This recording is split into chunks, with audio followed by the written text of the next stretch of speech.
श्रीराम जय राम जय जय राम। नमस्कार। आज दिनांक 7 एप्रिल। आजचा विषय आहे, आपण आपला खरा स्वार्थ साधतच नाही। पुष्कळ वाचले ऐकले पण कृतीत जर उतरले नाही तर त्याचा काय उपयोग। कृतीशिवाय समाधान नाही। श्रवण कोणी केले तर ज्यांनी त्याप्रमाणे कृती केली त्यांनी। संतांच्या सांगण्याचा आपण विचारच केला नाही, त्याचे मननच जर केले नाही तर पुष्कळ सांगितले तरी त्याचा काय उपयोग। देह हा अनित्य आहे असे सर्व संतांनी एकमुखाने सांगितले आहे, तरी सुद्धा आम्हाला देहाचे प्रेम सुटत नाही। याला काय करावे। संतांवर विश्वास नसेल तर स्वतःचा अनुभव पाहावा।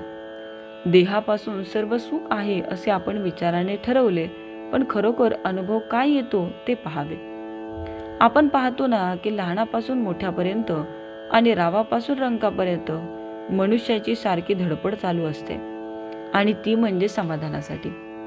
लहानाचे मोठे झालो, विद्या झाली, नोकरी मिळाली, पैसाडका मिळतो आहे, बायको केली, मुले बाळे झाली, ज्या ज्या गोष्टी समाधान मिळेल असे वाटले त्या करता प्रयत्न केला, परंतु मग तरी समाधानाचा लाभ झाला का।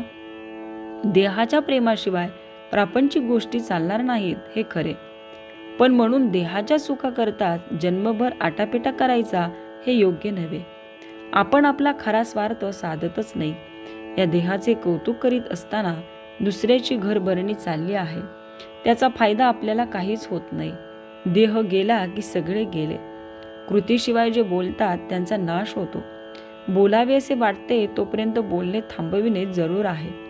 स्वातंत्र्य आणि स्वैरवर्तन बाहेरून सारखीच असतात, पण त्यांच्यामध्ये फार फरक आहे। स्वातंत्र्य हे पवित्र आहे, तर स्वैरवर्तन हे घाणेरडे आहे। लोकांच्या स्वातंत्र्याविषयीच्या कल्पना काहीतरीच असतात। खरे म्हणजे माणसाला स्वातंत्र्य फक्त स्वतःची उन्नती म्हणजे आत्मोन्नती करण्यापुरतेच आहे। इतर बाबतीत म्हणजे देहाच्या वगैरे बाबतीत त्याला बंधनेच असतात, आणि ती आवश्यकच आहेत। देहासंबंधीचे बाप, मुलगा, नवरा, बायको वगैरे म्हणून प्रत्येकाचे कर्तव्य राहणारच, पण मनुष्यत्वाचे कर्तव्य असेल तर भगवंताचे कोणी हे आहे। ऑफिसला जाणाऱ्यांनी आपले कर्तव्य नीट बजावावे, घरातल्या मंडळींनी आपले काम मन लावून करावे, आणि हे सर्व करून राहिलेला वेळ भगवंताच्या नामात घालवावा। आपण एखादा व्यापार केला तर त्यामधले निव्वळ उत्पन्न हाच आपला खरा नफा असतो।